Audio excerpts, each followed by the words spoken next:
A pleasant morning to you, Ma'am Bell, and to my dear classmates. So we are the Group 6 and we're gonna talk about the personal movements. My name is Laika Dwaki and I'm gonna present to you the employee's status of employment on their assigned job. Under the status of employment, we have the casual, contractual, temporary, probationary, and regular employee. Let's discuss first the casual employee.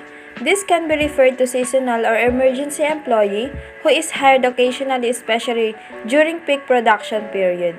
The period stated may be few days or few months at a time to perform a specific work or project, or to simply fill a gap or substitute in the absence of another employee. Casual worker may not require special skills or qualifications for his hiring. Usually, nangyayari ito every bare months or yung mga Christmas season dahil yun talaga yung mga peak days or yung mga peak months na kailangan talaga ng mga manpower. Ay, ibig sabihin ng peak is yung dumadami ang volume or yung customer sa isang production or sa isang business. Secondly, we have the contractual employee. As the category implies, the employee is hired on the basis of an individual employment contract to perform work on specific projects within a time duration specified in the contract. This case naman is yung merong specific time, year, or months ka lang na pwedeng magtrabaho sa isang organization o sa isang business. So, nagkakaroon ito ng parang expiration or end of contract after 6 months, 1 year, 3 years, depende sa kontrata na pinirmahan mo. Third is the temporary employee. This is the employee is hired to perform work in a specific job within a prescribed period, upon completion of which the work employment is terminated.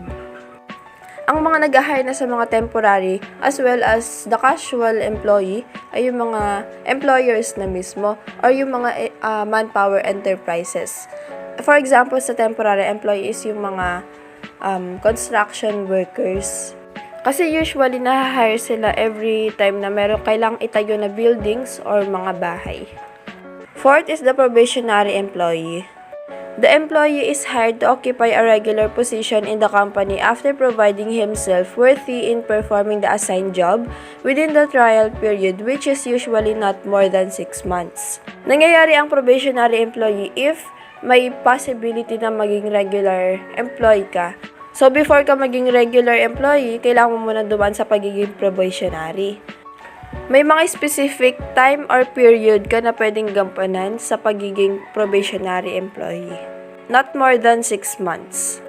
The labor code provides that the services of a probationary employee may be terminated only for a just cause or when authorized by existing laws, or when he fails to qualify as a regular employee in accordance with reasonable standards prescribed by the employer which has been clearly explained to him at the time of hiring. So, kahit na nasa probationary period as an employee ka pa lang din, may mga rights tayo dito na dinidiscuss sa time na pag-hire sa'yo, yung mga reasonable reasons kung ano ba yung mga pwedeng reasons mo na pwede kang i-terminate. And rights mo yun as an employee, kahit na nasa probationary period ka pa lang, na malaman yung mga reasons na pwedeng ma-terminate as ang isang employee.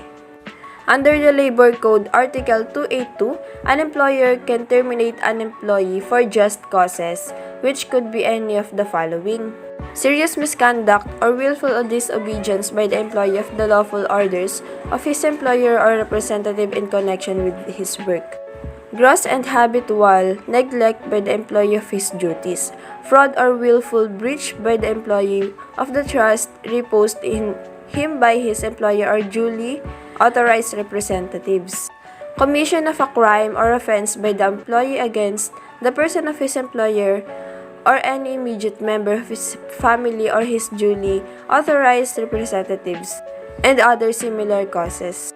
So, dinidiscuss yung mga bagay na to sa time na i-hire ka na ng isang company. What rights do probationary employees have?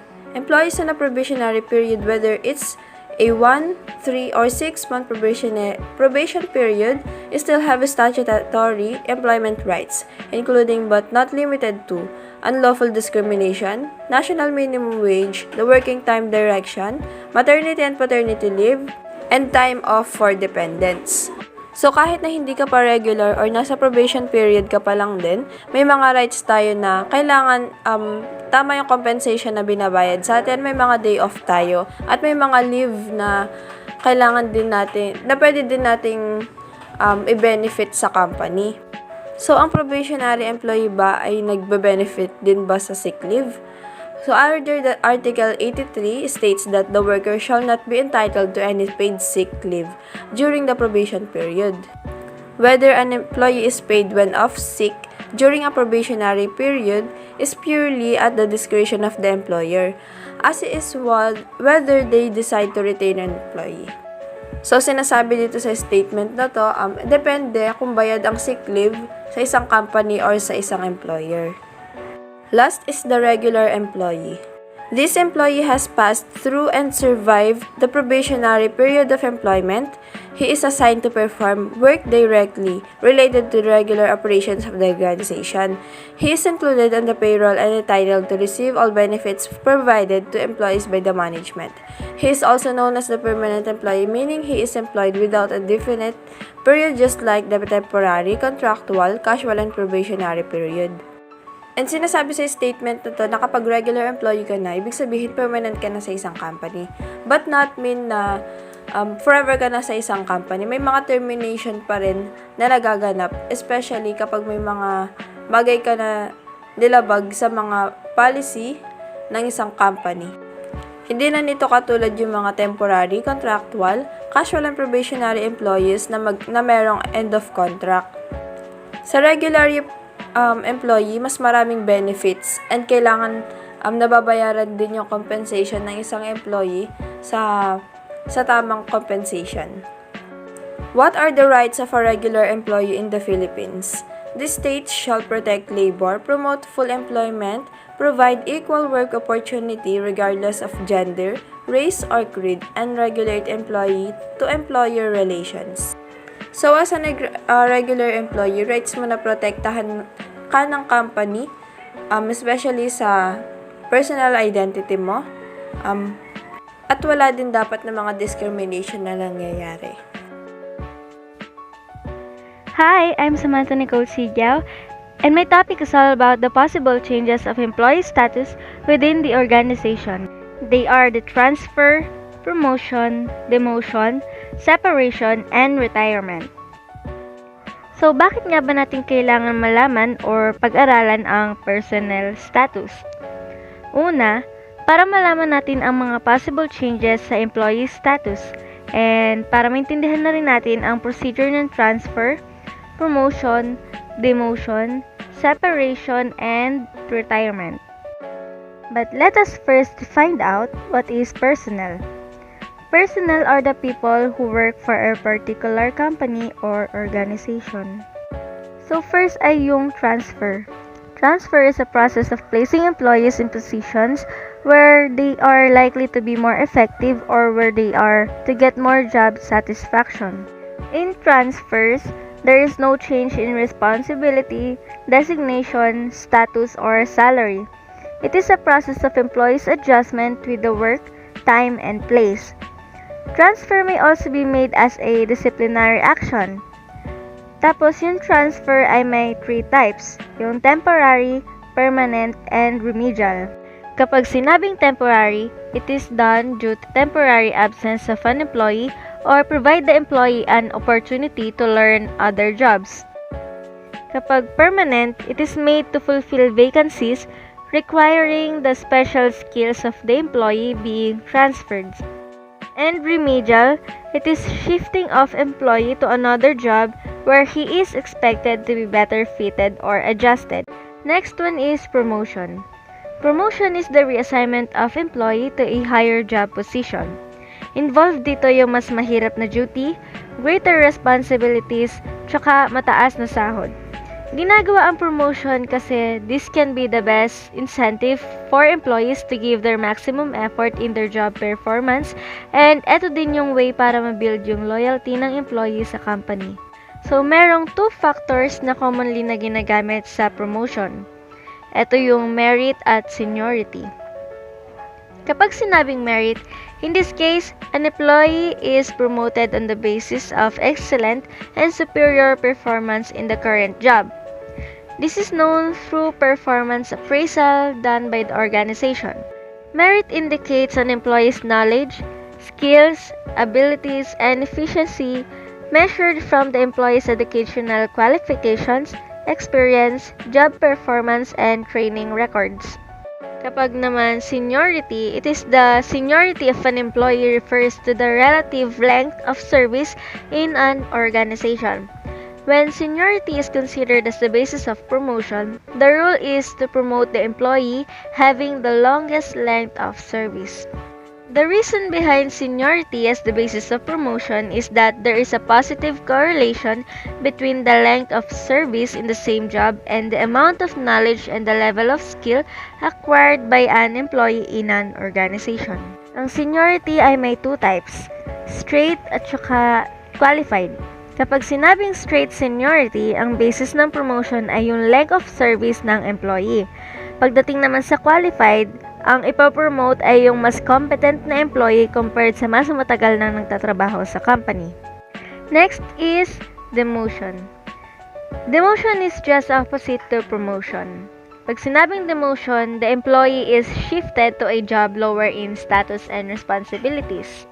Nangyayari ang demotion kapag nagkaroon ng poor performance ang employee, lack of skills, at saka pag dinidisiplina ang employee dahil sa misconduct. Next is employee separation. It is a sensitive issue for an organization. Usually, an employee leaves the organization after several years of service. However, separation is classified basically into two types. They are voluntary separation and involuntary separation. Voluntary separation refers to the separation of employees on their own request, while involuntary separation means the separation of employees for organizational reasons which are beyond the control of the employees. Resignation is initiated by the employee. Sinabing resignation, it is the act of leaving something or generally a job or position. A layoff describes the act of an employer suspending or terminating a worker, either temporarily or permanently, for reasons other than an employee's actual performance. And discharge, it is to remove from employment. There is no difference between being discharged and terminated. It's the same as the difference between fired and terminated. Lastly is the retirement. Retirement refers to a employee retires upon reaching the number of years of service in the company as provided by its policy. Retirement is the time of life when one chooses to permanently leave the workforce behind. The traditional retirement age is 65. Hi, I'm Jonathan Tiagos, and my report is about the post-employment, Article 279 to Article 287. As stated in Article 278, the provisions of this title shall apply to all establishments or undertakings, whether for profit or not. Sinasabi sa Section 3, Article 13 of 1987 Constitution na ang mga manggagawa o empleyado ay may karapatan sa security of tenure. Ang security of tenure ay ang kasiguraduhan sa ilalim ng batas na hindi basta-basta maaring tanggalin sa trabaho ang isang regular employee without due process. In Article 279 ng Presidential Decree No. 442 or Labor Code of the Philippines, nilinaw ng batas na merong dalawang kategorya kung kailan maaring tanggalin ng isang regular employee. Pwede siyang tanggalin for just causes or for authorized causes by law. Ano ang pinagkaiba nito? Kung ang pagtanggal sa isang empleyado ay kasalanan ng empleyado mismo at makatarungan siyang tanggalin, siya ay tatanggalin for just causes. Examples like serious misconduct or yung unacceptable behavior, willful disobedience, gross and habitual neglect or yung kapabayaan, fraud or pandaraya, and willful breach of trust. Halimbawa nito yung pagnanakaw.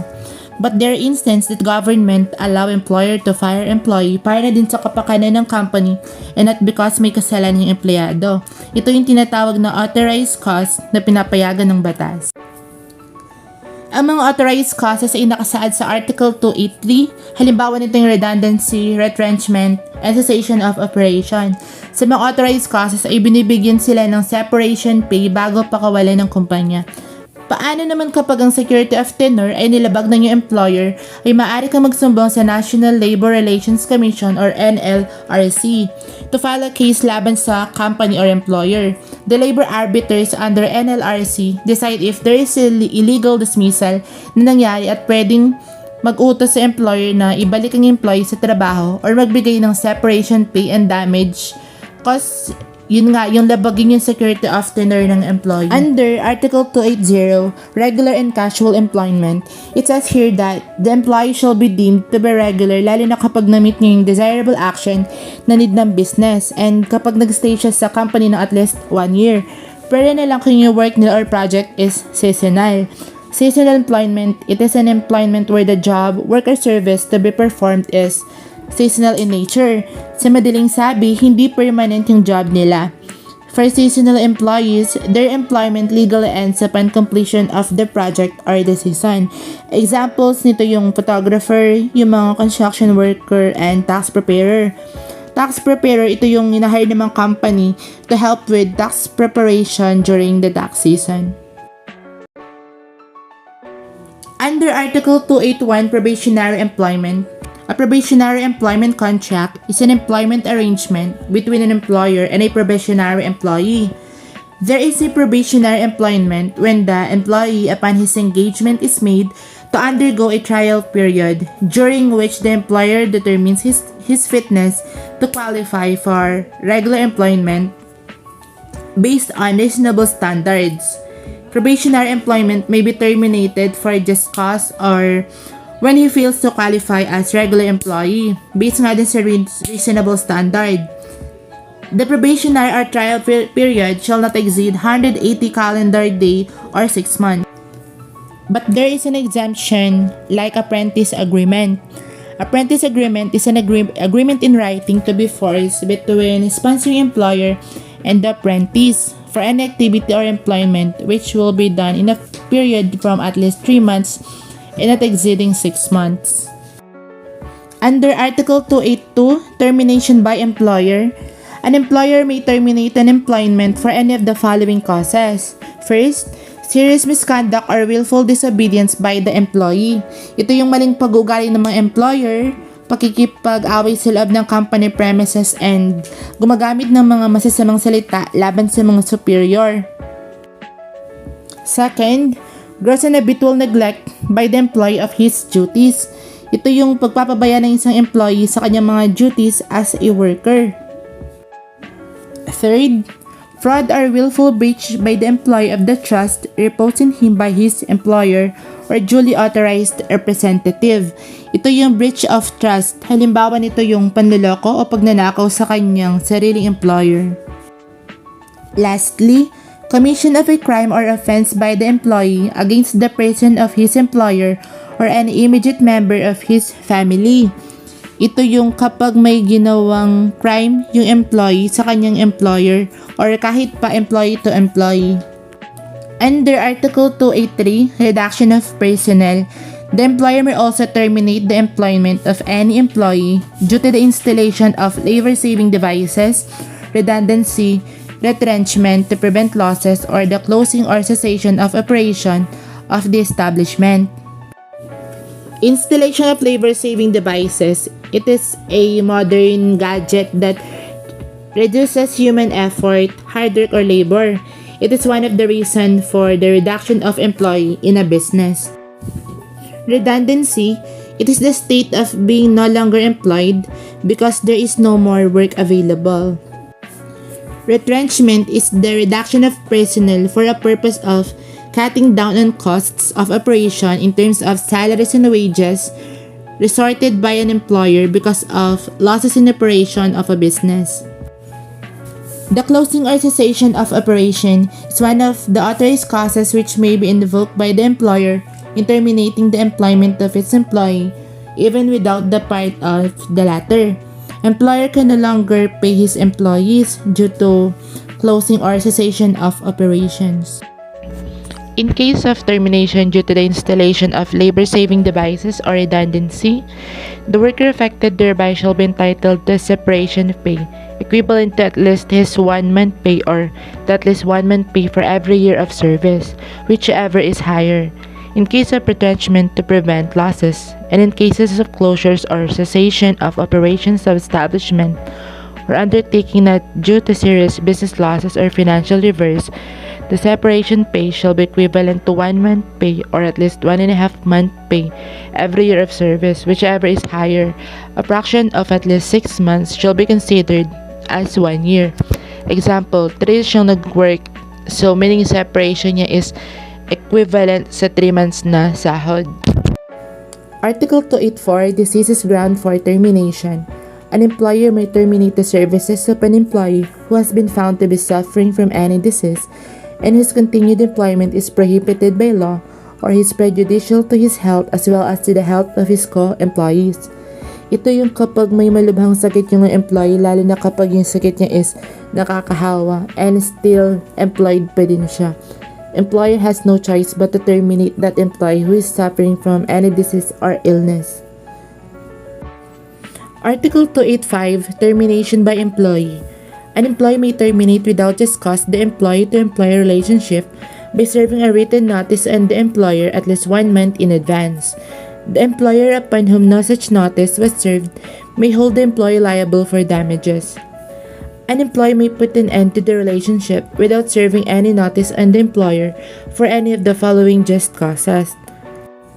First, serious insult by the employer to his representative in the honor and person of the employee. Ito yung parating pang-insulto ng employer sa kanyang mga employee.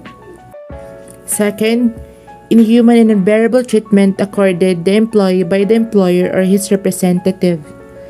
Ito yung maling pagtrato ng isang employer or hindi pagiging makatao ng isang employer sa kanyang mga employee. Third, commission of a crime or offense by the employer or his representative against the person of the employee or any of the immediate members of his family. Ito yung kapag may ginawang crime yung employer sa kahit sino man sa kanyang mga employees. Under Article 286, when employment not deemed terminated, the bona fide suspension of the operation of a business or undertaking for a period not exceeding 6 months or the fulfillment by the employee of a military or civic duty shall not terminate employment.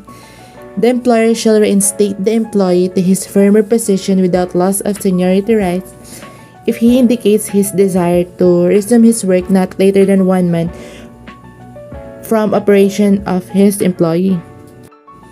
Article 287, Retirement. An employee may be retired upon reaching the retirement age established in the collective bargaining agreement or other applicable employment contract. In case of retirement, an employee shall be entitled to receive such retirement benefits as he may have earned under existing laws in any collective bargaining agreement and other agreements. However, an employee's retirement benefits under any collective bargaining and other agreements shall not be less than those provided here. In the absence of retirement plan or agreement providing for retirement benefits of employees in the establishment, an employee upon reaching the age of 60 years old and not exceeding 65 years old who has served at least 5 years in the said establishments may retire and shall be entitled to retirement pay equivalent to at least 1/2 month salary for every year of service. A fraction of at least 6 months is considered as 1 year. Thank you. I am Andrea Joy Salcedo, reporting the concept of labor turnover. So first, what is labor turnover? This results to termination of employment, meaning to say losing of employees and replace new. It is also the measuring of how just and fair the company policies. So, ito yung pagtatanggal or pag-alis ng mga employees sa isang company, then papalitan or mag-hire sila ng mga panibago. Minimeasure rin dito yung kung tama ba yung way of process of terminating laborers. Dinidefine niya also the overall change in numbers ng employed people sa isang business during the particular period. So, usually, ginagawa siya within 1 year. Next slide. An organization turnover is measured as a percentage rate or yung turnover rate. Turnover rate, ito yung percentage of employee who leaves the company. So, in calculating the turnover rate, we have number of employees who leaves after less than a year or a month of employment divided by number of separations during the same period times 100. So, we have example here. If you have an average of 140 employees working during a month's time and 26 employees leave, yung turnover rate natin is 18.6%. Yung explanation nun is within 1 month, mayroon tayong 140 employees, then at the same month, may 26 din na employees ang umalis. So, yung equation nun is 26 divided by 140 times 100. Yung answer natin is 18.57%. So, ni-round off na siya. That's why it's 18.6%.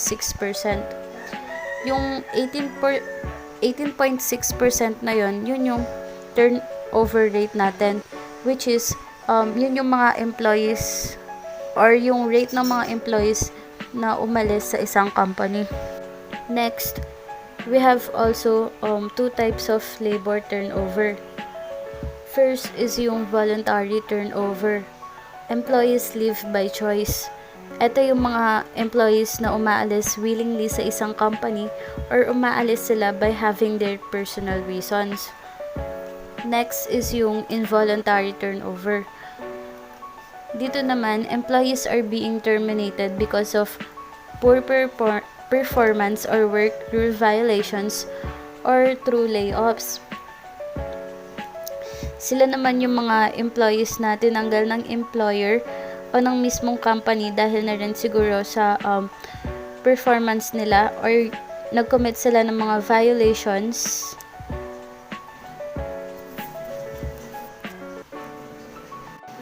So, sa madaling salita, si voluntary, ikaw mismo na employee, umalis ka sa company. Sa involuntary naman, si employer or company yung nagtanggal sa'yo.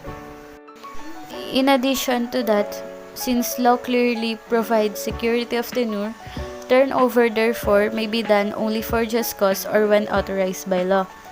When we say just cause, ito yung mga maling actions ni employees. Like for example, serious misconduct, willful disobedience or insubordination, gross and habitual neglect of duties, fraud or willful breach of trust, loss of confidence, commission of crime or offense. So, these are all example of unacceptable behavior of a worker na hindi dapat niya ginagawa sa isang company. Ang pagiging dishonest at pagloloko or panloloko is the reason kaya natatanggalan ng trabaho ang mga tao. As I said kanina, these are actions of violating the policies company. While authorized cause naman is when employers allowed to terminate employees. At ito yung mga possible reasons. First, installation of labor-saving devices or yung pag-usbong ng mga teknolohiya kapalit sa mga manggagawa. Redundancy, pagtanggal sa mga trabaho or position na labis pa sa kailangan. Next is retrenchment or downsizing. Kapag nalulugi na yung isang company, syempre, needed talaga na magtanggal or magbawas ng mga trabahador. Next, closure or cessation of operation. Ito naman yung kapag nagsasara or nagtigil na yung operation. And lastly, disease. Kapag nalaman na may sakit ka at wala ka ng kakayahan na magtrabaho. Next, in any case of employment termination, exit interview is found necessary. So, ano ba yung exit interview? It is a survey conducted with an individual who is separating from an organization or relationship. Most commonly, this occurs between an employee and an organization. So, parang closure kumbaga, pinaka-last part siya ng trabaho. Ginagawa ito to know the problems, kung bakit ba umalis si employee, or kung bakit, or kung ano yung mga comments niya during their work experience. Para ganun, masolusyonan yun ni company so that it can't be happen again.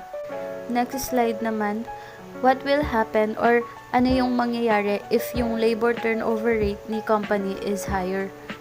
So, it may give a negative image of the company since it serves as index of stability of employment.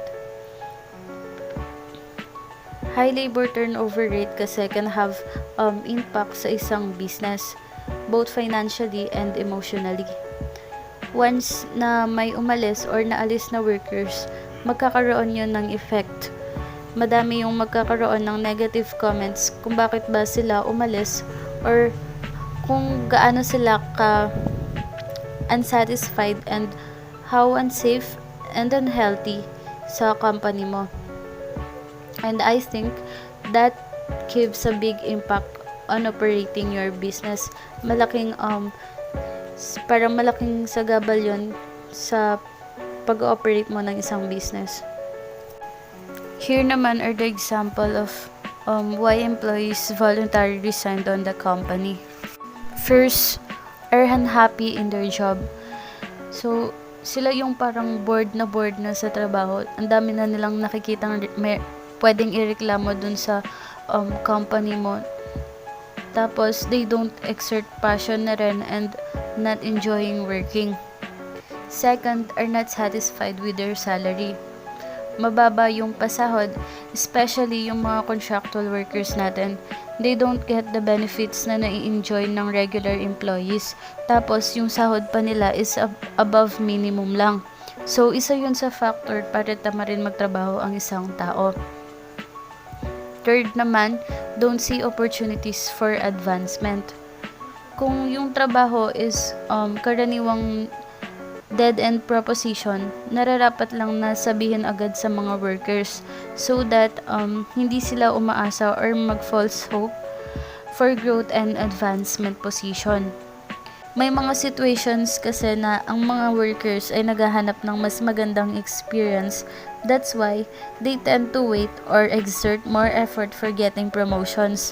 Pero kung hindi mo yun mabibigay or nabibigay sa kanila, pwedeng maging reason yun para umalis sila sa company. Next, when they are experiencing low morale. Once they felt low morale, nagkukos yun para mawalan sila ng interest sa pagtatrabaho. Especially kapag feel nila na hindi sila nire-recognize ni employer. At kapag binabaliwala mo yung efforts nila. Next, when they were assigned in the wrong job. Well, employees who place in the job that are too difficult for them or whose skills are underutilized for them, pwede yun maging reason to quit job. That's why, you have to carefully study the skills na meron ang workers or bawat workers mo. Kasi, kung basta-basta mo lang ilulugar ang mga empleyado mo sa isang vacant position, maaaring mag-lead yun into misunderstanding or baka umalis na lang ang mga ito.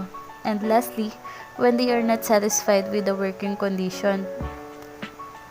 If they don't feel contentment sa work, pwedeng dahil na rin sa mga nabanggit ko earlier, kapag nafe-feel nila na hindi sila tama dun sa trabaho na na-assign sa kanila. There is kapag nadi-discourage sila by other company. Kapag nakikita nila na mas better or mas higher yung salary sa kabila, syempre mas pipiliin nila na umalis na lang sa company mo at mas piliin yung mas mag-benefits sa kanila. Next naman is when turnover is due to dismissal. Something may be wrong with the company's employment selection, training procedures, and supervision. When we say selection, it is the process of putting right person on the right job when you are selecting the best candidates for that specific position. Ang problema kasi minsan kahit hindi ka qualified on that position or yung skill mo hindi naman siya connected dun sa gusto mong trabaho, is i-hire ka nila. So, ang mangyayari dun is palpak yung dating. That's why you have to know or kilalanin mo mabuti yung i-hire mo para walang aberya. Nagkukos kasi yun ng dismissal kasi syempre tatanggalin ka dahil you're not good selection on that position. Next is through training procedures. Minsan naman dito i-hire ka or isasaba ka sa trabaho na konti pa lang yung knowledge mo. You're not given the enough time to train kaya ang nangyayari pumapalpak ka sa mga trabaho. So, reason yun para matanggal ka sa trabaho. Or last is yung supervision. This is somehow connected with the supervisor. Si supervisor, ito yung mag-guide kay employees sa pagtatrabaho. Kung ano ba yung mga gagawin or dapat gawin. Pero kapag hindi ka nabigyan ng proper guidance and knowledge ni supervisor, syempre paano ka na lang, diba, sa trabaho? Baka pwede yun mag-lead sa mga maling actions mo. Next are the advantages of turnover sa mga companies, because a certain amount of turnover is somehow healthy or desirable because it can hire new talents. Hiring new talents can strengthen the efficiency of its workforce, and it gives also the opportunity to try different workers that is more skillful and more experienced. So, helpful siya para mas mag-grow ang isang company. Ang pag-try ng mga iba't ibang workers is somehow good kasi makaka-encounter ka ng mas mga magagaling pa or mas better. It also maintains certain age level to avoid having too many old workers, and younger worker means more skillful. Dahil sa tingin ng mga kumpanya, kung puro matatanda yung nagtatrabaho, limitado lang yung kaya nilang gawin. That's why turnover can somehow helpful kasi they can hire people that is more younger. Sila kasi yung malalakas pa, and sila yung may fresh perspective at may mga kakaibang way of thinking sa isang business. Sila rin yung mas eager na matuto. Next slide. What will happen if labor turnover rate naman is mababa? Well, it saves the company's investment specifically on cost of selection, training new employees, disruptions of work, the maintenance of employee morale, and the development of managerial skills. So, having low turnover rate, meaning konti lang yung mga umaalis na workers sa kumpanya given the specific period. Ibig sabihin nun, maganda yung takbo ng company because nasasatisfied mo yung mga employees mo, and because of that, tuloy-tuloy lang yung operating ng company mo without disruptions. Di ka nagagahol to find another workers, and sa tingin ko, bawas yun sa gastos. So, yun lang yung report ko. Thank you.